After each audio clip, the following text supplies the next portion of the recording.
আকিকা না দিলে কি শিশুর বিপদ কাটে না? আকিকা না দিলে শিশুর বিপদ কাটে না এমন কোন কথা কোরআন হাদিসে নাই।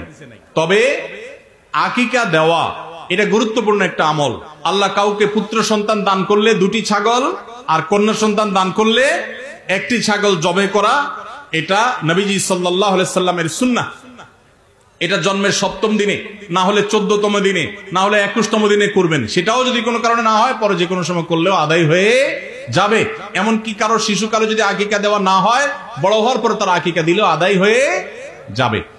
এই আকিকা এটা না দিলে যে বিপদ কাটে না এরকম কোনো কথা নাই। তবে হ্যাঁ, বিভিন্ন হাদিসে নবী সাল্লাল্লাহু আলাইহি সাল্লাম বলেছেন, কুল্লু গুলামিন মুরতাহানুন বিআকিকাতিহি, বাচ্চার এটা আকিকার উপরে সে অনেকটা ডিপেন্ডেন্ট থাকে।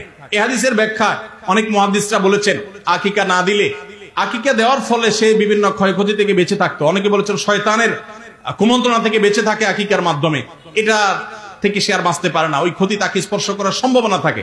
তবে কেউ আকিকা দিতে পারলো না, অন্য কোনো আমল করলো তার সন্তানের জন্য, আল্লাহ তাআলা তাকে সেভ করতে পারেন।